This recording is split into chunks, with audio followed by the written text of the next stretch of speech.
Subscribe the channel for latest updates. Press the bell icon. Get ready for the dictation at the count of 3, 2, 1, start. In Rising to Speak on the budget, one would naturally extend one's good wishes to the new finance minister for his heroic efforts in tackling a situation which was both difficult and complicated. It is not my intention to go into the details of the budget or even to touch upon various matters of policy concerning it. I would only like to refer to a few important aspects of the various problems which have arisen on consideration of the budget. Personally speaking, I welcome the decision of the finance minister to take a comprehensive view of both the revenue account and the capital budget account in assessing the correct financial position of the country. But I cannot congratulate him in the manner in which he proposes to meet the deficit in the capital budget account. The net result of what he proposes to do will be to reduce the cash balances to about rupees 42 crores. So far as taxation is concerned, my honorable friend spoke with considerable hesitation because I know much of what he was saying he did not mean. But as far as the taxation program is concerned, it does hit the middle and the poor people. The proportion of indirect taxation has come to nearly 60%. None knows better than the finance minister that the normal distribution between direct and indirect taxation in any progressive country would be about 50-50. The darkest spot in the budget is that we are almost reaching the end of our resources. If I could think aloud, there is the possibility of the death duty being imposed, but that master has been shelved. I know there are difficulties. You may impose a land tax throughout the country. You may re-invoke the salt duty, though there may be sentimental objection to that. You have followed the policy of prohibition in trying to pursue an ideal which has landed you in disaster in many of the states and in the entire economy of the whole country. Government has taken advantage of many windfalls. Government was entitled to it, just as it has suffered under the impact of many natural calamities.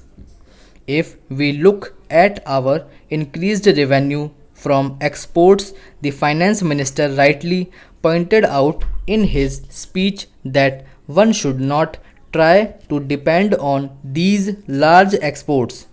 They are due to the worsening of the international situation. As far as stockpiling is concerned, I would like to know from the finance minister whether government has any plan for stockpiling in the interest of India. Supposing war breaks out and the situation worsens, it will be necessary for government to depend on many vital things which the country itself does not produce. I did not discover in the budget any plan for spending any money for a planned stockpiling in the interests of India's national economy. I do not know if there are any secret plans going on which the finance minister has not disclosed. I shall now refer to the Indo-Pak Agreement. I will not go into details at the present moment.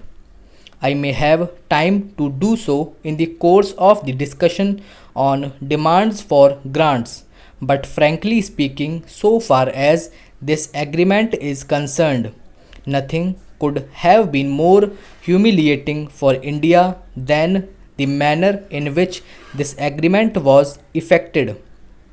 If India wanted to have such an agreement, India could have made it long ago on much better terms and saved a lot of humiliation and misery to millions of people. But India deliberately wanted to pursue with a particular line of policy which was consistent with our national interest, and overnight that policy was changed. Whether it was due to far-sighted or short-sighted statesmanship or due to defeatism or cowardice, I do not know. But it has left a bad taste in the mouths of all because the country feels that it has been let down by its government.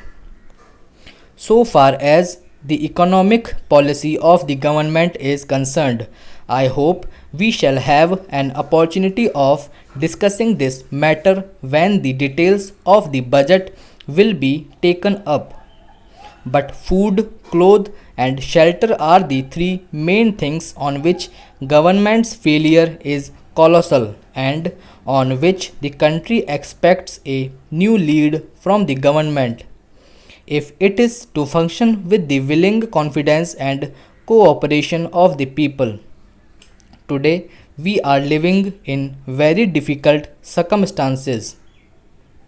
I have no desire merely to blame the government or accuse the government because we are trying to solve a problem of a magnitude part which perhaps has had no parallel in any other part of the world.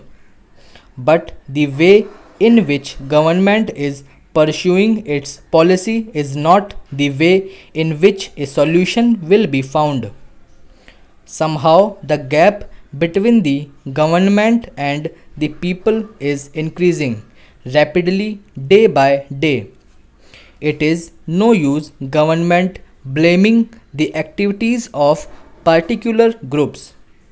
There may be such parties who may create trouble,